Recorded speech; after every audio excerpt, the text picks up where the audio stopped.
My name is Olivia. I'm a 30-year-old woman who loves numbers and planning. I have a good job and a stable life. People always said I was good with numbers. This skill has helped me a lot in life. But everything changed when I met Michael. I first saw Michael at a party. I don't usually go to parties, but my friend Sarah convinced me. "Come on, Olivia, you need to get out more," she had said. At the party, I was standing alone, holding a drink, when Michael walked up to me. He was tall and had a smile that made people feel at ease. "Hi, I'm Michael. I don't think we've met," he said, extending his hand. I shook his hand. "I'm Olivia." "So, Olivia, what brings you here?" he asked. I shrugged. "My friend dragged me here. I'm not much of a party person." "Neither am I," Michael laughed. "But sometimes it's good to get out of your comfort zone." We talked for a while. Michael was easy to talk to. He listened to me and made me laugh. He told me about his job at a local bookstore and his love for old movies. I told him about my job as an accountant and my love for puzzles. As the night went on, we found ourselves sitting away from the crowd, lost in our conversation. It was strange. We were so different, yet we connected so easily. When the party ended, Michael asked for my number. "I'd like to see you again, Olivia. Maybe we can go for coffee?" I hesitated, but then nodded. "Sure, that would be nice." We started seeing each other after that night. We went on dates, watched movies, and talked for hours. Michael was charming and kind. He made me feel special. But there was one thing that bothered me. Michael didn't plan much. He lived in the moment, which was the opposite of me. I love to plan everything. It made me feel in control. One day, I brought this up. "Michael, don't you think you should plan more? It's important to have a plan." Michael just smiled. "Olivia, I like the way I live. Planning is good, but sometimes you have to just go with the flow." I didn't understand it, but I liked him too much to argue. Months passed, and our relationship grew stronger. One evening, Michael took me to a quiet spot by the river. It was a beautiful night. The stars were out, and the air was fresh. "Olivia," Michael said, turning to me, "I love you. I know we're different, but I think that's what makes us special. Will you marry me?" I was shocked. Marriage was a big step. But looking into Michael's eyes, I saw sincerity and love. "Yes, Michael, I'll marry you," I said. And that's how my life took a turn. I, Olivia, the woman who loved numbers and planning, was going to marry Michael, the charming, easygoing man who lived in the moment. It was unexpected, but sometimes life is like that. It surprises you when you least expect it. When Michael and I decided to get married, I imagined a small wedding. Just close family and friends, a simple ceremony, and maybe a dinner afterward. But things didn't go as I had imagined. We met each other's parents to share the news. My parents liked Michael right away. "He's a simple, honest man," my dad said, shaking Michael's hand. Michael's parents, on the other hand, seemed relieved. "It's good you found someone serious," his mom, Margaret, said with a sigh. As we started planning the wedding, Michael and I sat down with our parents. "I was thinking of a small wedding," I began, looking at Michael for support. He nodded in agreement. But Margaret had other ideas. "Oh no, dear. Michael is our only son. We must have a big wedding. All our friends and family should come. It needs to be grand." I tried to protest. "But Margaret, that's not what we want." Michael, however, didn't support me. "Mom knows best, Olivia. Let's do what she wants." So the wedding planning began. It was nothing like what I had wanted. The guest list kept growing. Strangers I had never met were invited. The venue was huge, the decorations were extravagant, and everything was over the top. One day, while tasting cakes, I tried to talk to Michael. "This is too much, Michael. This isn't what we wanted." But Michael just shrugged. "It's just one day, Olivia. Let's make everyone happy." The wedding day arrived. I stood in a dressing room, wearing a dress that was too big and too fancy. Sarah was there, trying to cheer me up. "You look beautiful, Olivia." I forced a smile. "Thanks, Sarah. I just wish this was different." As I walked down the aisle, I saw so many faces, most of which I didn't recognize. The ceremony was a blur. I said, "I do," but my heart was heavy. The reception was even worse. Loud music, too many people, and Margaret hovering around, making sure everything was as she wanted. At one point, I stepped outside for some air. Michael found me. "Hey, are you okay?" he asked. I looked at him, feeling a mix of emotions. "This isn't what I wanted, Michael. This isn't us." Michael took my hand. "I know, Olivia, But it's just one day. We have our whole lives ahead of us. I wanted to believe him, but standing there, surrounded by a celebration that felt more like an ordeal, I couldn't help but wonder if I had made a mistake. I loved Michael, but our wedding, something that was supposed to be about us, had turned into something unrecognizable. And that worried me. The days after the wedding were supposed to be happy, but they weren't. Michael and I settled into our new life, but something had changed.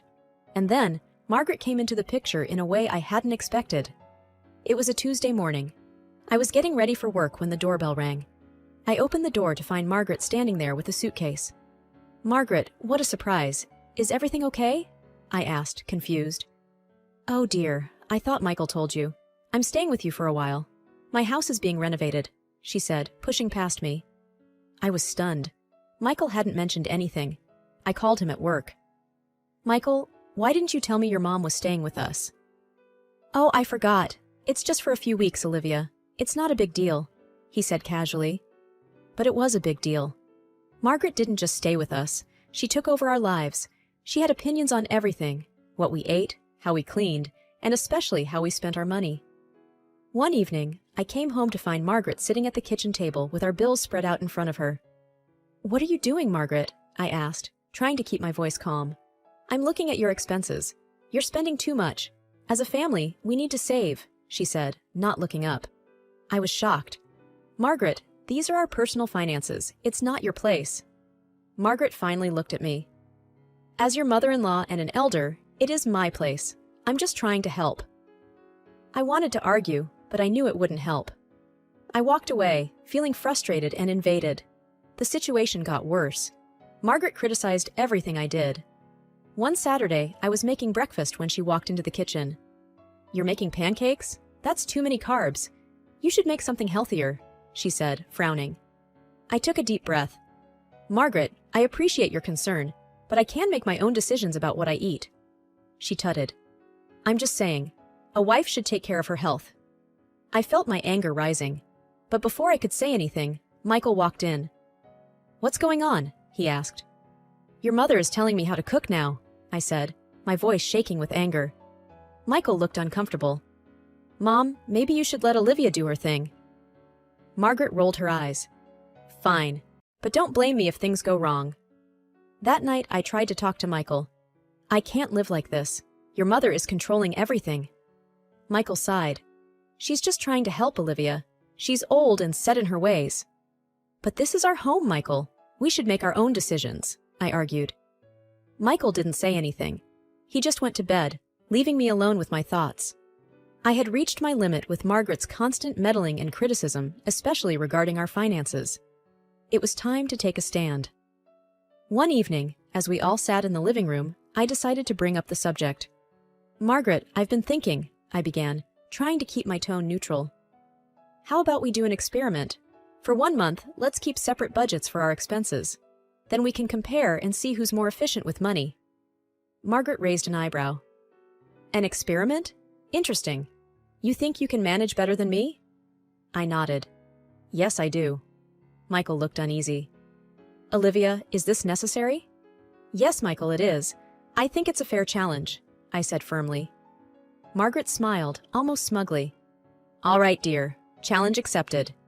So, the battle of budgets began. I kept meticulous records of every penny I spent, making sure to be as efficient as possible. Meanwhile, I noticed Michael sneaking extra cash from the joint account, but I didn't say anything. The month flew by, and soon it was time to compare our expenses. We sat down at the dining table, each with our records. "Let's see what you've got, Olivia," Margaret said, a confident smile on her face. I laid out my documents, showing every transaction and bill. "As you can see, I've managed to save quite a bit this month, even with all the regular expenses." Margaret looked over the papers, her smile fading slightly. "Not bad, but let's see what Michael has." Michael cleared his throat. "Well, I didn't spend much. Just the usual stuff." I decided it was time to reveal what I knew. "Michael, what about the extra money you took from our joint account?" Michael's face turned red. I needed it for some personal things." I pulled out the bank statements from the joint account. "Here's the proof. Your spending was higher than mine this month." Margaret's face was a mix of surprise and anger. Michael, you lied? Why? Michael didn't have an answer. He just looked down, embarrassed. I turned to Margaret. As you can see, I'm quite capable of managing our finances efficiently. Margaret was silent for a moment. Then she looked up, her expression hard. Fine, you've made your point. But this doesn't change anything. I still believe I know what's best for this family. I let out a sigh. It was a small victory, but I knew the battle was far from over. Margaret's control over our lives was still a problem, and Michael's lack of support was even more concerning. But at least I had proven my point. I was good with numbers, and I knew how to manage money. It was a start, but I knew there were more challenges ahead. The air was tense after the budget challenge. Margaret's attitude towards me hadn't improved, and Michael was still avoiding any confrontation. I knew something had to give, and soon it did, but not in the way I expected. It was a Saturday morning, and I was in the kitchen making coffee when Margaret walked in, her expression stern. Olivia, we need to talk, she said, her voice sharp. I turned to face her. Okay, Margaret, what's on your mind? It's about your attitude towards money. You're too controlling, too greedy. It's not healthy, she accused. I was taken aback. Greedy? Margaret, I'm just trying to be responsible with our finances. Margaret shook her head. No, you're hoarding. You don't want to share. You don't understand what it means to be part of a family. I felt my frustration rising. That's not true. I work hard for my money, and I think it's fair to want to manage it wisely. Before I could say more, Michael walked in. What's going on? Your wife, Margaret said, turning to him. She's too obsessed with money. It's not right. Michael looked at me, then at his mother. Olivia, maybe you should ease up a bit. Mom has a point. I couldn't believe what I was hearing. Michael, you're taking her side? After all the evidence I showed you? Michael shrugged. I just think we should all get along. That was the last straw. I stormed out of the kitchen and went to our home office. I pulled out the documents I had been keeping, proof of all the money Michael had been giving to Margaret without my knowledge. I gathered everything and went back to the kitchen. Okay, you want to talk about money? Let's talk, I said, my voice steady but firm. I laid out the documents on the table. Bank statements, receipts, everything. Here's proof of all the money Michael has been giving you, Margaret, most of it from my earnings. Margaret's face turned red. That's none of your business. He's my son, and he's helping his mother. I looked at Michael. Did you think I wouldn't find out? Michael looked away. I just wanted to help her. I turned back to Margaret. And what about the wedding?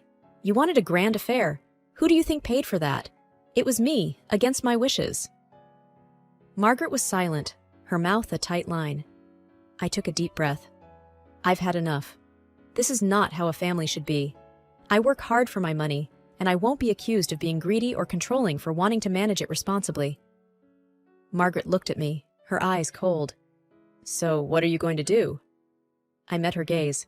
I'm going to think about what's best for me. This can't go on. With that, I left the room. I felt a mix of anger, frustration, and sadness.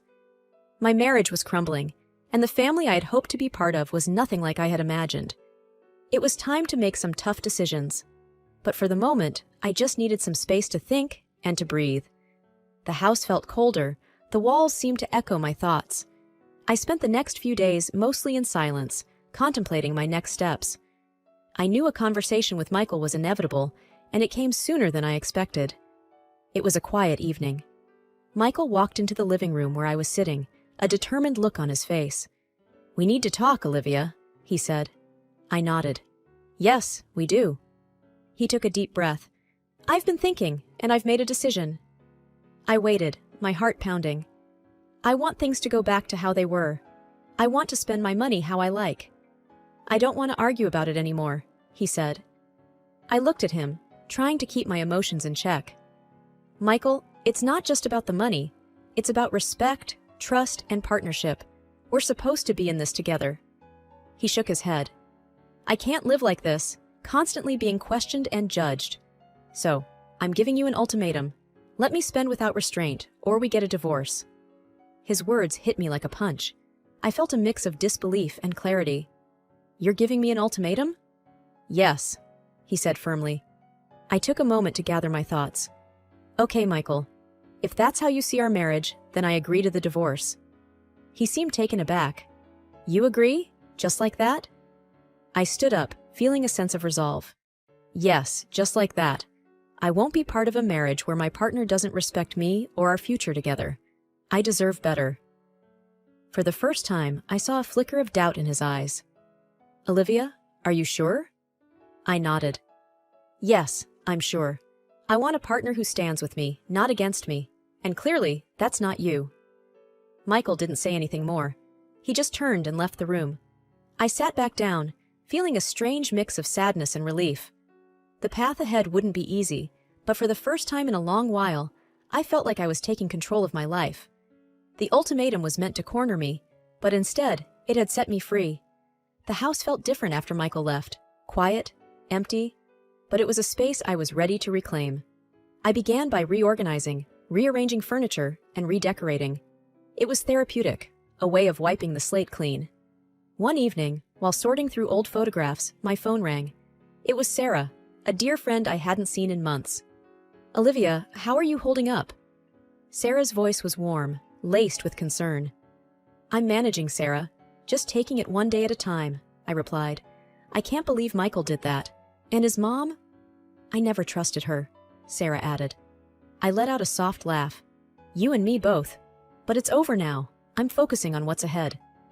You're so strong, Olivia. Hey, why don't we catch up soon? It's been too long, Sarah suggested. That sounds perfect. Let's do it. I agreed, feeling a flicker of excitement. We met the next evening at a cozy cafe, a place brimming with memories. Sarah's presence was comforting, a reminder of life beyond my recent troubles. Olivia, I'm so proud of you. You're handling this like a champ, Sarah said as we sipped our coffee. I shrugged modestly. I don't have a choice, Sarah. I refuse to let this break me. You're amazing. Remember, I'm always here if you need anything, she said, squeezing my hand across the table. I smiled genuinely. Thank you, Sarah. That means the world to me. Life gradually regained its rhythm. I reconnected with friends, found solace in quiet evenings with books, and poured myself into my work. I was rediscovering myself, piece by piece. Then one day, out of the blue, my phone rang. It was Michael. Olivia, I want to apologize. Can we talk? His voice was unsteady. I hesitated, but answered. Go ahead, Michael. I was wrong, terribly wrong. Living with my mom, it's impossible. She's never satisfied, and I can't keep up with her demands. I don't have enough money. I need to come back home, Olivia, he pleaded. I took a deep breath, steadying my voice. Michael, I accepted your apology, but it changes nothing. We had our time, and it's over now. I've moved on. Olivia, please, I cut him off. No, Michael, this is my life, and I'm not going back to how things were. Take care of yourself. Hanging up, I felt a surge of empowerment. I had picked up the pieces of my shattered life, and I wasn't about to scatter them again. I was whole, on my own, and that was all I needed. Months had passed since the divorce finalized, and each day felt like a step forward. The journey hadn't been easy, but it was mine, and I cherished every bit of it. My life had taken a turn, but I was in control now, steering it in a direction that felt right. One afternoon, as I sat in my office crunching numbers, my phone buzzed. It was a text from my dad. Hey Liv, how about dinner tonight? Just the two of us. I smiled and quickly typed a response. Sounds great, Dad. See you tonight. Dinner with my dad was always special. He was the one who taught me to be strong, independent. We met at our favorite diner, a place that felt like home. As we settled into our booth, Dad looked at me with his kind eyes. How are you holding up, kiddo? I'm good, Dad. Really, I am. It's been tough, but I'm finding my way, I answered honestly. He nodded. You're strong, Olivia. Always have been. I'm proud of you. We talked about work, about life, about everything and nothing. It was comforting, familiar. Later that week, I was at the grocery store when I bumped into an old acquaintance, Emily. We had lost touch over the years, but seeing her felt like a pleasant surprise. Olivia, it's been ages. How are you? Emily greeted me with a warm smile. Hey, Emily, I'm doing well, thanks. Life's been interesting, I replied with a chuckle. We chatted for a while, catching up on old times. Before parting ways, Emily said, "You seem different, Olivia. More at peace, I guess." I thought for a moment. I guess I am. It took a while, but I'm finally in a good place. The days turned into weeks, and weeks into months. I had reclaimed my life, my space. I indulged in hobbies I had long forgotten, spent time with friends, and found joy in the little things. One evening, as I sat on my porch, sipping tea and watching the sunset, my neighbor, Mrs. Thompson, walked by. She was an elderly lady, always kind and observant. "Good evening, Olivia. You seem happy these days," she remarked, leaning on her walking stick. I smiled at her. "Good evening, Mrs. Thompson. Yes, I am happy. It took some time, but I'm there." She nodded approvingly. "Good for you, dear. Happiness is something we all deserve." As she walked away, I sat there, soaking in the calm of the evening. The journey had been long, filled with ups and downs. But as I looked back, I realized that every step, every stumble, had led me here. I had lost a husband and a troublesome mother-in-law, but in return, I gained something far more precious, myself. I was complete, just as I was. A calculator in my head, and a heart resilient enough to start anew.